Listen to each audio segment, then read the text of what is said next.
Andrij Dobriansky is an executive board member of the Ukrainian Congress Committee of America and joins us to dig a little deeper into what's happening, especially in eastern Ukraine. Those events on Sunday, 3 people killed on both sides. Does this violence signal to you maybe a new phase in what's happening in eastern Ukraine, a worrying phase? I think that's what Russia would like. That's the coordinated message we're getting out of Russia, not only on the Russian television. The Russian foreign minister tweeting about it this morning, saying that he's getting a lot of calls that Ukraine would like an invasion by Russia. It was also very interesting that the events that happened on Easter Sunday morning, which is tragic to happen, the loss of life, but the fact that they were so well coordinated, that the first people on the scene were Russian television crews and Russian journalists. The fact that the packages that we saw on the air, some of them were pre-recorded the day before. What does that say to you?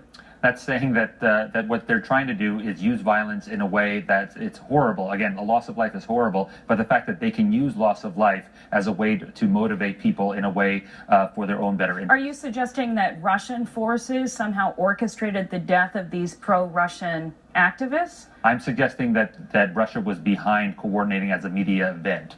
So it doesn't have to be that somebody's directly there telling people what to do, but instigating the violent conditions, the agitation, the raised anxiety that these kind of events can happen, and then being on scene to make sure that they spread a message of propaganda across the world. So that declaration, it wasn't really an agreement, was signed between the U.S., the EU, and Ukraine, and Russia late last week. It didn't seem to have any effect on the ground at all.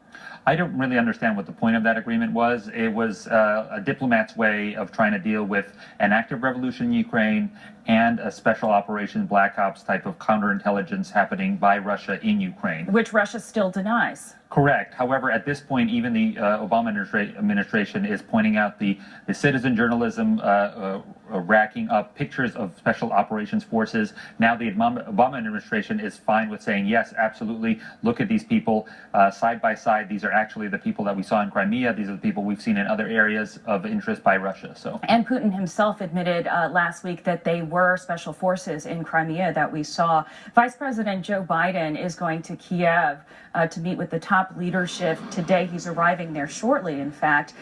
He is the highest level U.S. official to visit since the crisis began. I'm told he actually just landed. What do you hope Vice President Biden will achieve in these meetings? Well, Vice President Biden has been very actively involved in this entire situation. He's actually met with representatives of the Ukrainian community in Ukraine, over here in the United States. So he has a very good grasp of the situation.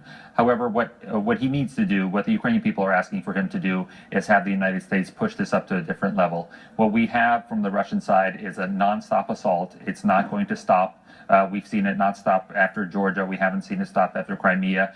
No diplomatic agreements have seemed to curb their enthusiasm from grabbing Okay, but oil. What about an agreement by Kiev to federalize, to give more autonomy to eastern Ukraine? Would that address the conflict? Well, if Ukraine wants to do that, that's something for Ukraine to decide. That's not something that a tri-party talk with Russia. Russia should have absolutely no say in what happens inside Ukraine.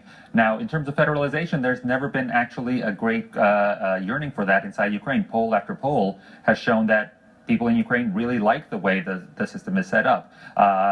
So there's no real need for it. If that's something that Ukraine does develop, and it probably should take a couple of years to do that, not just something that's done at the behest of another country, I think that's fine for Ukraine to decide. Andrij Dobriansky, executive board member of the Ukrainian Congress Committee of America. Thanks for coming in this morning. Appreciate your insights. The United